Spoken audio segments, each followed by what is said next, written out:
On the 108th episode of the HatTrick Sports Podcast, we're going to be talking about some MLB news and headlines. The NFL signings have been on fire recently. We have some WNBA drama. We're going to be ranking the top 5 closers of all time and end it off with some Hall of Fame. Yay or nay. Make sure you use code HatTrick Sports when checking out at w.gg for 10% off your order. Roll it. Welcome to HatTrick Sports, starring your host, Isaiah Carpenter. Bringing you the biggest sports headlines every week. This is the HatTrick Sports Podcast. Let's start it off with MLB news. The Rays, obviously in seasons past, haven't been so good, but this season they have been on fire, and that means it's the perfect time to sell. Stu Sternberg is selling the Rays for approximately $1.7 billion to this guy named Patrick Zalupski. He is a Florida-based developer, and according to these sources, it sounds like as soon as September, they can finalize the deal, and Zalupski can own the Rays. Now, Zalupski and some other CEOs are part of this ownership group, but it's going to be cool because they're fixing up Tropicana. If you guys don't remember, about a year ago, they had plans to build a stadium in Tampa, and this Zalupski guy is more in favor of having a stadium in Tampa than in St. Petersburg. So that if you guys don't know, in Florida, there's a little island basically called St. Petersburg, and that's where the Rays play. The Rays don't play in Tampa. That's why it's called Tampa Bay, because it's in St. Petersburg. There's only really 1 or 2 bridges that gets you from the mainland to St. Petersburg, and that's why you can't have the All-Star game or over 100,000 people going to the stadium, the field over there, because there's only a bridge and traffic would be backed up for miles and for hours and hours and hours. So it would be the smart move to move the team to Tampa. Now, obviously, there's a ton of logistics that have to go on with that.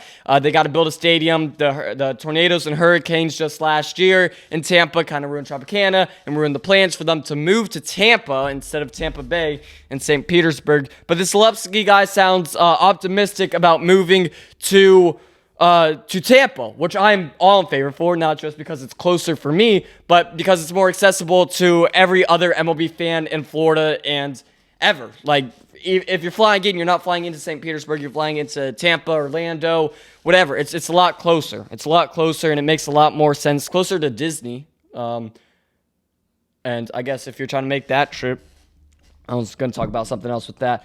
But yeah, Zalupski plans to move to Tampa. Like I said, there are a few other CEOs involved. CEO of Dreamfinders, which is Zalupski. The company, no, we don't need to talk about the company. He is also a member of the board of trustees at the University of Florida.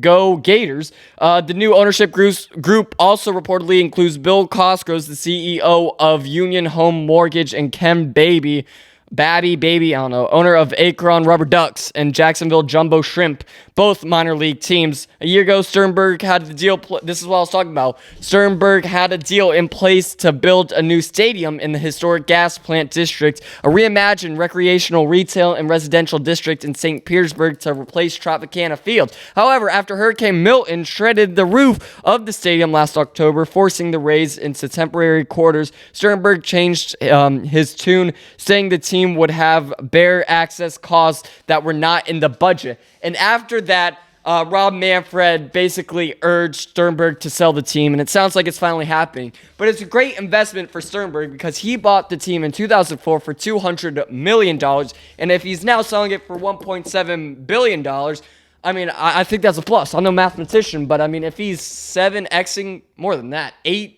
to 9, 8.5xing his money, it sounds like a great investment to me. But yeah, that hurricane ruined everything. Luckily, the Rays are doing good now. They're playing in a minor league field that seats 10,000 people as opposed to close to 50,000 people. But it just came out last week as well that the Rays will be playing all of their playoff games, and that can include, but not limited to, the AL Wild Card, the ALDS, the ALCS, and the World Series, all in a 10,000-seat stadium. If there is a World Series game at a single A, at the Yankees single A field where the Rays are playing, it's just not going to work out. It's not going to work out. And if you take into consideration the weather, luckily they have been okay. They haven't had too many rainouts, but it's happening. Obviously, summer in Florida is happening more and more right now. But if there are rainouts in the World Series, again, in Florida, it can happen. It can happen in Florida. What I do really like is watching these Rays games outside. I've never watched, because with Tropicana, it was indoors. Miami, it was indoors. You got to get to see the sunset. You get to see the sun. Baseball, I believe that baseball is supposed to be played outside. I like watching it in Lone Depot in Miami and every other dome and Tropicana and stuff like that. But, like, it's just a different experience watching it outside and watching it TV with the sunset and everything. It's really cool. It's actually really cool. So I do like that part of it, but it's just not going to work out if they make it to the World Series. I'm rooting for the Rays just because I like seeing the team, like, do good all of a sudden, beating the Yankees. But man, if the Dodgers and Rays play in the World Series at Steinbrenner in a single A stadium with 10,000 people, there's 10,000 Dodgers fans in Tampa that are going to go to that game. Now, that's not taking into account everybody else from across the country and the Rays fans coming in. It's just not going to work out if they get that far. Now, if it goes into a wild card or even DS, I think they'll be fine, but it's going to be a struggle. Let's talk about D. Gordon, one of my all-time favorite players for the Dodgers. I just love D. Gordon. That's just my thing. He said that the MLB told him not to win the batting title, and that is why he got suspended for steroids in 2015. So in 2015, he was playing for the Marlins. This was after his time with the Dodgers and all that. Yeah, it must have been after the Dodgers. It must have been after the Dodgers. But Gordon says that the league told him to let Harper win the Triple Crown in 2015, and that because D won the batting title that year, so Harper couldn't win the Triple Crown, MLB strung him with apparently a false positive. I don't really know how that works, but so for you guys that don't know, if you're tested positive for steroids, you get it's either 60 or 80 game suspension. The next one's like a full season, and then the time after that, your third offense, you're basically kicked out of MLB forever. I don't know if that's ever happened or not, but it gets up there. And so basically what the MLB did, according to D. Gordon, this is all according to D. Gordon, is that they said that D. Gordon's tested positive for PEDs or steroids or whatever and suspended him because he won the batting title and made Harper lose the Triple Crown, which is the Triple Crown is if you win if you have the highest stat in 3 different stats. So whatever. But D. Gordon comes on a podcast, and I have it right here. He says that he was never on steroids, and he makes a good point. Like, the dude's skinny. The dude's fast, the dude weighs 165 pounds, but I don't think that the MLB would do that to him. You know what I'm saying? Now, I get it. Bryce Harper was on the up, and the new hot guy in the league and all of that, but I think this is a little bit of a stretch to blame the MLB, and he was kind of blaming Harper for being suspended for what he says he never tested positive, but then you think about it. Okay, so let's say the MLB accuses you and suspends you for 80 games without pay. Well, then you have a lawsuit. Why didn't you sue him, and why are you saying this 10 years later? You're literally saying this 10 years later. Why are you saying it now? Why didn't you go into a lawsuit with them if this was true? So I personally don't think this was true. But, I mean, D. Gordon's saying it. But, again, at the same time, like, hey, if you're taking steroids, why do you only weigh 165 pounds with no muscle and, like, super fast? So, I don't know. I don't know. It's not really an MLB side. I don't even know if MLB knows about this right now, but I thought it was interesting. The Dodgers. Let's talk about the Dodgers. The Dodgers are 2-9 in the last 11 games. They are not looking good at all. Like, at all. Let me, I had them up here. Let's go over MLB standings. But the Dodgers, they need to kick it in. They need to do something. I think last night was a turning point. They lost 8-7. But they need to do something. And they need to do something, like, fast. Or else, like, the Padres and Giants are going to catch up. Right now, luckily, we're still ahead by 4.5 games with the Padres. But, like, dude, it's just, it kind of makes me mad because obviously we have a lot of pitchers coming back from the IL, and then we're losing, and our morale's down, our clubhouse is down. It's kind of just lack of offense, and we're just facing good guys. Guys are just getting hits off of us, which sucks. Like, it's not bad defense. It's not bad base running. It's not bad. It's just a weaker offense. And again, the pitchers aren't doing horrible. They're just giving up hits. Like, it's just happening. We're just losing these games. And it's frustrating to watch. Ohtani stole a base for the first time in like 2 months. And he's safe, but then the catcher throws it and it hits him in the chest, and he like loses his breath for a second. Will Smith gets spiked in the head at a play at home. It's just frustrating to watch this team. It's not like they're doing anything bad. It's just collectively they're just losing. And I can't really pinpoint it, but I'm hoping this is a turning point right now. We had the All-Star break, but we haven't won since. We're 0-2 since the All-Star break. It's kind of frustrating. We're 2-9 in our last 11 games. Cannot happen. The Padres, luckily, they suck, and the Giants suck, and the Diamondbacks suck, and the Rockies suck. So it's not that big of a deal, but you hate seeing your team lose. And speaking of... Actually, no, I'm going to go over the standings first. Let's go over some MLB standings. The Blue Jays are 3 games ahead of the Yankees. The Rays are 5.5 games behind the Blue Jays, but I still think that the Rays make the playoffs. The Orioles aren't going to make the playoffs. Red Sox are going to end the season behind the Rays. The Yankees are going to be ahead of the Blue Jays. The Blue Jays and Rays are going to be in that mix once again. It's kind of like that every year. The AL Central, the Tigers taking the AL Central by 11 games. The Guardians in second. Twins not far behind the Guardians. Then you have the Royals not far behind that. And then you have the White Sox 25 games behind the Tigers. Absolutely horrendous. In the AL West, the Astros 3 games in front of the Mariners. The Mariners, they're currently in a series. Today would be the last day of that series. But the Mariners are going to try to get a game on top of the Astros. The Rangers, 3.5 games behind the Mariners. And the Angels and the Athletics, who aren't doing as bad as they have in years past. Still not looking good. Still irrelevant. In the NL East, you have the Phillies. The Phillies are 1.5 games ahead of the Mets. The Marlins are like 8 games behind that. Then the Braves, you have Ronald Acuna Jr., who's actually been pretty good. You have some guys, Matt Olson. You have some guys good, pitching not good. The team's just not good. And then the Nationals, 17 games behind the Phillies. In the NL Central, you have the Cubs. The Cubs are 1 game ahead of the Brewers. The Brewers-Cubs, what's the word? Underappreciated,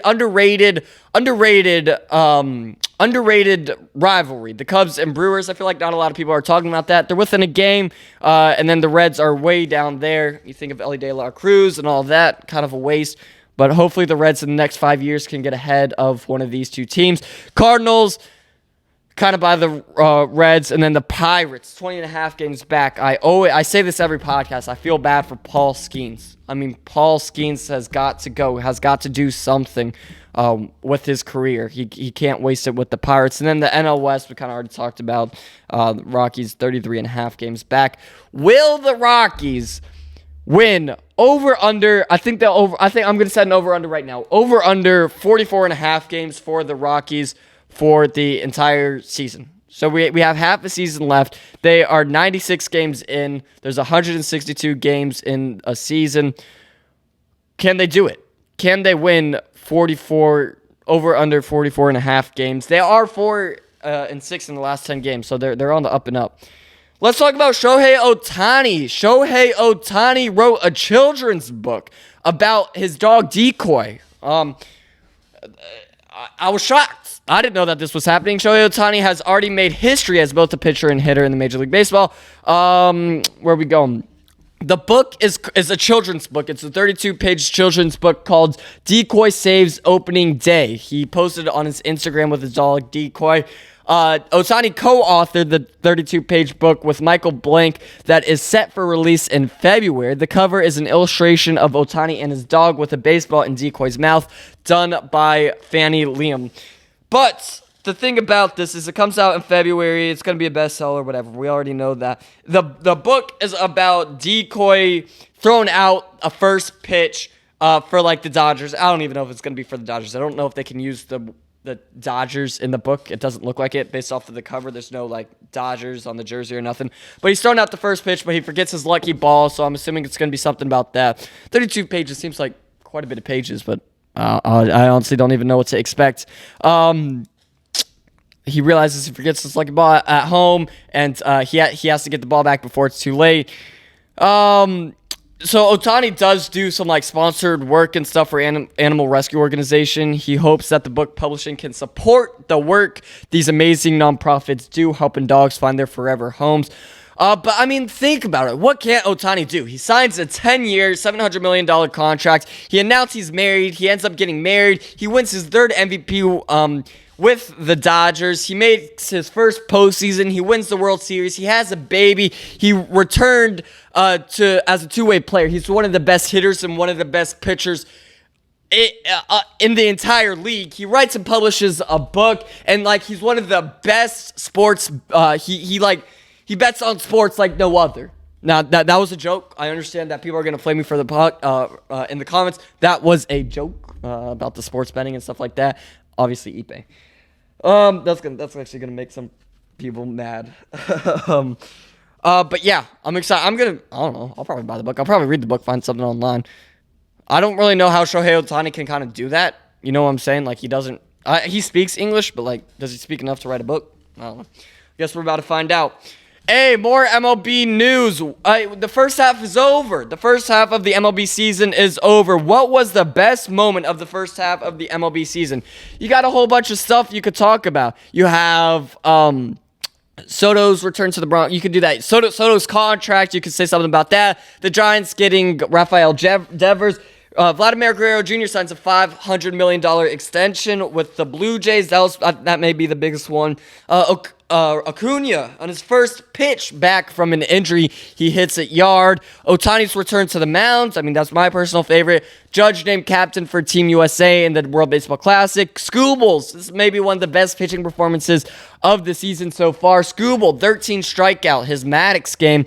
And then everything Cal Raleigh. I mean, he set the first half home run record for catchers, and like he's just been on fire recently. What other stuff you got? You could say the Skeens-Mizorowski matchup, but yeah, it was a great first half. Can't wait to see what happens in the second half, and then what's after the second half is even better, especially as a Dodgers fan. But yeah. All right, that is going to do it for MLB news. Let's move on to NFL news. There was a whole lot of news in the NFL recently. We're going to go over all the signings right now. This is all the signings in just the last week in the NFL. You have Jets wide receiver Garrett Wilson landed a 4-year, $130 million deal. Jets cornerback Sauce Gardner signed a 4-year, $120.4 million deal. The Chiefs guard Trey Smith landed a record $94 million deal. Commanders wide receiver Terrence McLaurin voiced his pleasure and frustration with his contract negotiation. Still has not signed anything yet. Offensive linebacker Von Miller opted to sign with the Commanders. We're going to talk about this a little bit later, but wide receiver Rashee Rice sentenced to 30 days of jail time, 5 years probation, faces NFL discipline. The Vikings wide receiver Jordan Addison pleaded to lesser charge in DUI case. What other signings do we have? TJ Watt landed a record 3-year, $123 million deal with the Steelers. I've talked to some Steelers fans. They say they are pleased with that, and in 3 years, that is going to look like nothing. Lloyd Howell resigned as NFLPA executive director. Again, we'll talk a little bit about that. Seahawks signed second-round pick Elijah Arroyo to a 4-year, $8.813 million deal, including $6.872 million fully guaranteed. We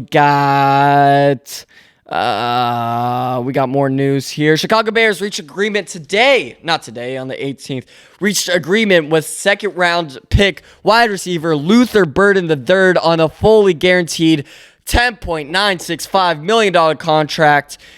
Patriots reached agreement on a fully guaranteed deal with second-round pick Travion Henderson. You have... we'll talk about that a little bit later. The Bengals, second-round pick linebacker Demetrius Knight also has not signed yet. Wasn't going to talk about that, but I guess we are now. I swear we had another. Rams reached agreement today with a second-round pick tight end Terrence Ferguson on a 4-year, $9,713,466 contract, including 8.046753. That was just the number. Million guaranteed per his agent. What else? The New Orleans Saints and a quarterback, Tyler Show, which, again, the only reason why I know him is because he went before Shadur Sanders in the draft, reached agreement today on a reached an agreement on a fully guaranteed $10.795 million contract with the Saints. And then I think that is going to be it for signings so far. Nope, I take that back. Is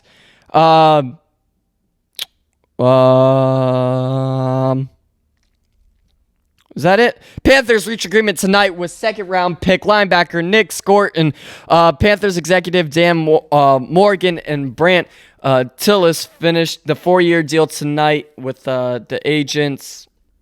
Wasn't going to talk about that. Lions DT Levi on. No, that's not a deal. And then that's it for all the deals this week. Tons of NFL deals this week. Oh, I exited out of the tab. I need whatever. Deals this week. You love to see it. It's all the draft picks. It's all the draft picks getting their deals. And you know what? They're making the money. Money. Here comes the money. Teddy Bridgewater suspended as a volunteer. What? I got a bone to pick with Miami Northwestern. So basically, this is going to be a long segment. And it's because I am very passionate about this segment. Teddy Bridgewater, obviously a former quarterback in the NFL, basically volunteers as the head coach of Miami Northwestern, who won the state title, I believe, last year, if I'm not mistaken. And, he was basically suspended. He is basically suspended for I don't know how long, I don't know for what, but from being the head coach because he was paying for Ubers and paying for food and recovery treatment for his players. But the thing is, he's not technically the head coach. He's the head coach. He's the acting head coach, but not on paper, he's not the head coach. Not anywhere does it say he's the real head coach. He is a volunteer. He is the equivalent of if Kershaw's son made it to high school as a pitcher and Kershaw's like, yeah, can I help the pitchers out? But obviously it's Clayton Kershaw, so he's going to be the head coach. But he's not being paid by nothing. And basically, I could go so deep into this. He was basically suspended. And they're under the FHSAA, which is the Florida High School Athletics Association. It basically controls all high school athletics in Florida. And this is basically against their guidelines. But again, Teddy Bridgewater isn't an employee at the school. He's not a teacher. He's not employed at the school. He's not employed as the head coach. He's a volunteer. He does it for free. It's not signed. It's basically if he was coaching from the stands, except he's 30 feet further and just on the sideline coaching Miami Northwestern. And obviously doing a great job with it. And what my kind of problem is Miami Northwestern isn't in the best part of the state. I mean, economically and financially, they're not in the best part of the state. So Teddy Bridgewater is trying to give back to his community, which I am all for that. He has done the work. He has been in the NFL, earned all this money, and wants to give back to the community. Let the dude give back to his community as a volunteer. Again, he's done really nothing wrong. And his own school, Miami Northwestern, basically snitched on him to the FHSAA, and now they're under investigation, and Teddy Bridgewater's suspended. But for what? I don't understand for what. He's a fan. He's a volunteer. And, yeah, he says, let me read a quote from him. Bridgewater posted earlier, but basically, since he's not in a contract with the school district, the booster club, the state, the FHSAA, none of that. He's not employed with any of that. He can go to another school, but he says he won't. He'll serve his suspension or whatever and come back or coach from the stands like he did a few years ago. But yeah, this is dumb. This is dumb that the Miami Northwestern snitched on their own head coach, who was a former NFL quarterback, and they won the state title. I don't get it. He's giving back to his community. It's like a fan. It's like if a fan, it's not even like he's paying the players. Now, if he was paying the players, yeah, I would have a little bit of a problem with that. He's not paying the players. He's paying the players to get to football practice. He's paying the players to eat at practice, for the nutrition to be a high school athlete. He's paying for transportation. He's paying for recovery. It's not like he's paying them for watches and paying them for all this. No, he's doing nothing. And even if he was, now again, I would have a problem with it if he was paying his athletes. But even if he was paying his athletes, that shouldn't be technically illegal or wrong or anything, because he's a fan. It's like if a random high school football fan pays you just to watch you.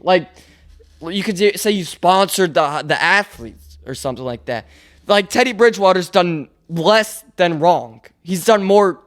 It's all right. I don't understand what Miami Northwestern was wrong about, and I don't understand what the FHSAA was wrong about. Now, if he was signed with the school or FHSAA or the booster or any of that, I would get it. But he's not. You know what I'm saying? He's a volunteer. He's not signed with anything. He's not even a signed volunteer or anything like that. I can't say that enough. But yeah, maybe I guess the problem would be that I don't know. I don't understand why he's being suspended. He's under investigation. I don't know what he's suspended for. He's suspended from being on the field. Is he suspended from being a head coach? Well, if he's suspended from being a head coach, he wasn't technically the head coach. He wasn't employed as the head coach. He was the head coach, but he wasn't employed as the head coach. I don't know. I don't know what to say. I don't know. But anyway, we are here going to be ranking the top 5 closers in MLB history. We got a lot of relievers, and closers don't get the appreciation they deserve. So that is what this podcast is all about. Not this segment. At number 5, you have Raleigh Fingers. He is a 3-time World Series champ, 7-time All-Star. He's an MVP and won Cy Young in 1988. He has 341 saves with a 2.90 ERA. And the mustache. He had that. Wasn't he the one with that mustache? I'm pretty sure he was the one with that mustache. At number 4, you have Billy Wagner, 422 career saves, 2.31 career ERA with 11.9 strikeouts per 9 innings. People don't understand how good that is, especially as a closer. I mean, man, just on fire.